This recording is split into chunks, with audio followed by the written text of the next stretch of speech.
Hello everyone, this instructional video is going to be on writing a strong thesis statement in an essay, okay?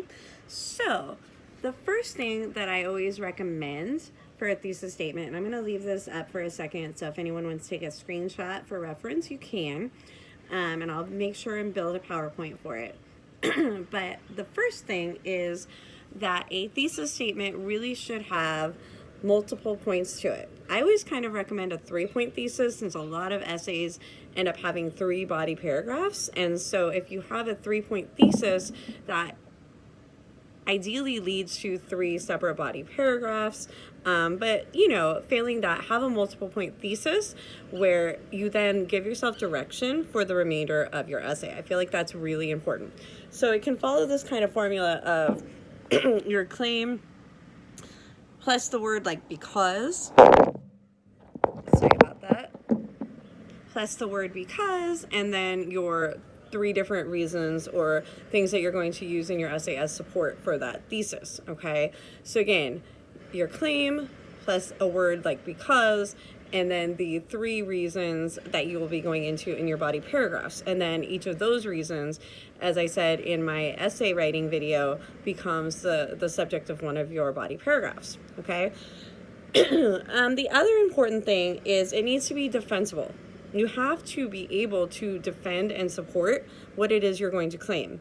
Obviously, if you can't do that, you do not have an essay, okay? So you have to be able, if let's say you're writing about a text, let's say the book Frankenstein, whatever claim you're making, there has to be evidence for it. There has to be support for it. You have to be able to back up that claim, okay? Again, if you can't, you don't have an essay, and so you need to go back and reevaluate your claim and figure out what you can claim that is supportable and defensible.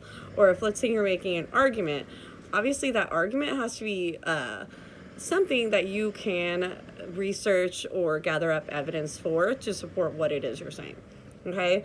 And the final thing is it has to be something that has different sides to it. If you're writing a claim or if you're arguing something that really only has one side, well, duh. I mean, obviously, everything that you're going to say goes without saying if there's only one side to an argument or to a position or anything like that. So you don't really want to, let's say, write an argumentative essay where your thesis or your claim is really the only position that you can take. Because again, then it becomes kind of a well, duh essay, and you're not really providing anyone anything that they don't already know or believe. All right. So again, I recommend for a thesis that you have a multiple point or maybe a 3-point thesis where you have your claim, a word like because, and then the different reasons that you'll be getting into. It has to be defensible, meaning there has to be evidence to support it that you can gather either from a text, research, whatever, real life examples, whatever it may be that you're being required to do. You have to be able to defend what you're saying. And then finally, it needs to have different sides to it. Again, otherwise it becomes a well, duh kind of essay, and you won't be able to address any counter arguments, which is often a requirement in argumentative essays, that you address and discuss and refute the other side. All right, so I hope that this kind of shed some light in terms of what can make a good thesis statement. Thank you for watching.